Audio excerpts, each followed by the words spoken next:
Appaji chocolate देता काय? Chocolate पाहिजे मला, चॉकलेट. चॉकलेट नाही खाला का? दात खराब होते, दात पडते. नाही मला चॉकलेट पाहिजे, मला चॉकलेट पाहिजे, मला चॉकलेट पाहिजे.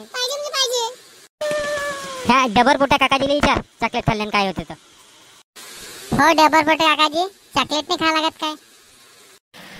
अबे कोण म्हणते दादा खराब होते का? आम्ही एवढ्या खाल्लेले काय? आम्ही डेबरपोटे झालो तरी आमचे नाही खराब झाले दादा. पहा बरं ये आप्पाजी, हे तर डबर पोटे काकाजी म्हणते चॉकलेट खात जाय. तुम्ही कोण खोटे बोलता? ह्या भस्म्या तोंडाच्याला काय आहे? त्याचं दुकान आहे, त्याला वाटले खपले पाहिजे. कोणी इथं आता एवढ्या वेळेचा आपण आहे, तेव्हा गिराईक नाही आले ह्या दुकानात, म्हणून त्याच्यासाठी चॉकलेट तरी घेऊन बा. भाऊजी देनावं चॉकलेट, देनावं चॉकलेट. पैसे आहे माया मामानं पैसे दिले तर माझ्यापाशी 2 रुपये आहे. 2 रुपयाचे 5 चॉकलेट देऊन द्या मला घेऊन. हवा तो मन्या काका नाही काय, त्याच्या पोराचे दात पडले. तुला माहित आहे काय? तो ईश्वर काका आहे, त्याच्या पोराचे दात निघालेच नाही. कारण की तुला माहित आहे काय, त्याची आई चॉकलेट खाये म्हणून त्या पोराला दातच नाही निघाले. मग दात खराब होत असते, चॉकलेट खायला लागत असते. नाही रे बाबू, खोटं बोलते रे सारे. खात जाय चांगले चॉकलेट, माझ्या दुकानातून नेत जाय.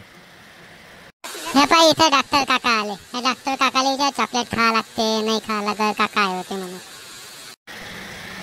अरे पुरांनो, चॉकलेट खायचे पण वाढदिवसाच्या दिवशी खायचे. आता मी एवढा मोठा डॉक्टर झालो, मी काय चॉकलेट खाल्ले नाही काय? बम खाल्ले, पण कधी खायचे कधी नाही खायचे, काळजी घ्यायची. काही नाही, ह्या डॉक्टर जेव्हा दाताचा दिसून राहिला, याची ते गिरेक येत नाही वाटते, म्हणून त्या असा असा बोलून राहिला भस्म्या तोंडाच्या. चला उठतो दिनचा या काढी. मला चल पाहिजे. घर चल गुपचाप. आता जर चॉकलेटचं नाव काढलं ना तर सांगतो तुला मग काय आहे तर. चल घराकडे.